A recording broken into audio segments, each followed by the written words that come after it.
Hi, my name is Matt Zagorak. I am the scriptwriter for the Mighty Quest for Epic Loot. Mighty Quest is a new online game being made here in the Ubisoft Montréal studio, and we're on the Mighty Quest production floor today to give you a little bit of a tour and meet some of the people that make the game. So the first person that we're going to talk to is the game director, Arnaud Jamin. Now let's go hear from Arnaud.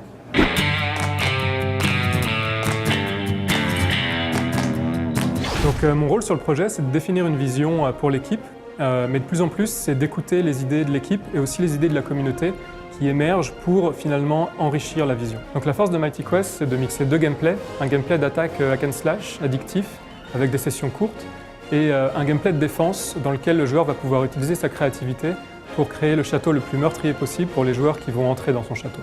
The thing about video games actually can be pretty complicated to make. So that's why we're really lucky that we have really talented production people like my man Julien Champagne, who's going to talk to us a little bit now about some of the planning and organization that goes into making a game like the Mighty Quest for Epic Loot.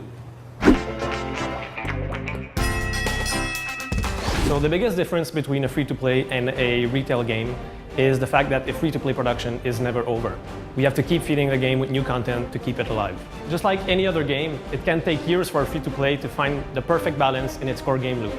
The Mighty Quest is currently in its closed beta phase, but for the team working on the project, the game has already been live over a year. And this all began with the first test when we invited our friends and family to play the game. The way the game evolves is that we release packs on a regular basis. So a pack is a definite number of features that were carefully designed and scoped by the team. They go live once every month, so this gives us just enough time to make significant changes to the game without asking our players to wait for too long for the next update. One of my favorite parts of the game is just how funny it is. Now the game's humor comes through in several ways. It comes through funny characters and dialogue, but also through a really funny visual art style. So now we're going to speak with Geneviève, who's going to tell us a little bit about what goes into actually making that good art.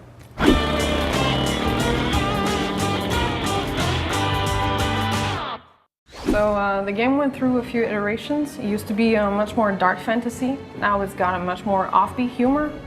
So how that transcribes is that we play a lot with the contrasts. We play with proportions, but especially contrasts. For example, we've got the Cyclops.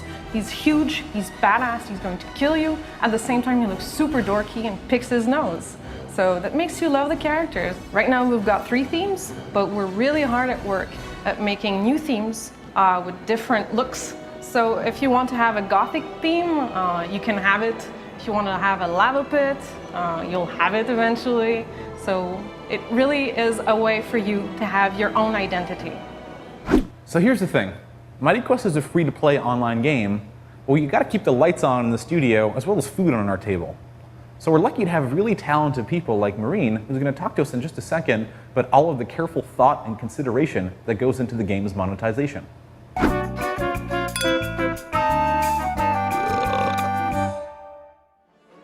Our monetization system is based on easing progression, it's on convenience, and it's on, very soon, going to be customization. So can you play our game without spending any money? Absolutely. You can go from the very beginning to the very end of the game without spending any hard currency. It was really cool to read recently that one of the first people to get his castle and his hero to max level, he announced that he did so without spending a dime.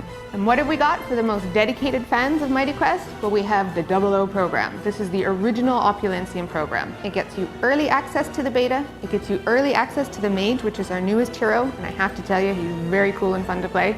And you also get exclusive early access to some really unique and cool monsters. Now we've really gone and saved the best for last. This last person is definitely the most talented, handsome, interesting, and funny person in the whole team. And it's going to be a real treat for you to hear him talk, I think. Yeah, it's going to be great.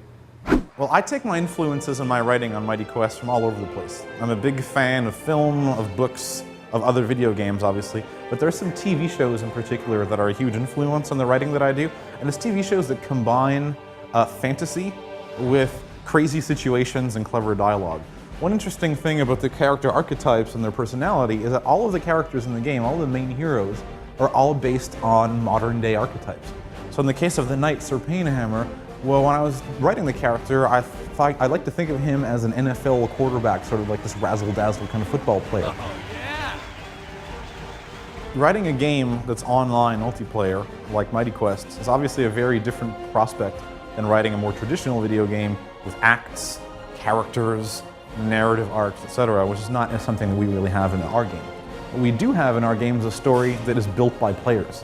The story of the game is really the story of players looting each other's castles, defending their loot against others, competing, bragging, showing off, and that, I think, is the real story of the game. Thanks very much for watching the video. That's all we have for you today, but stay tuned, there'll be plenty more to come really soon. So thanks a lot, take care.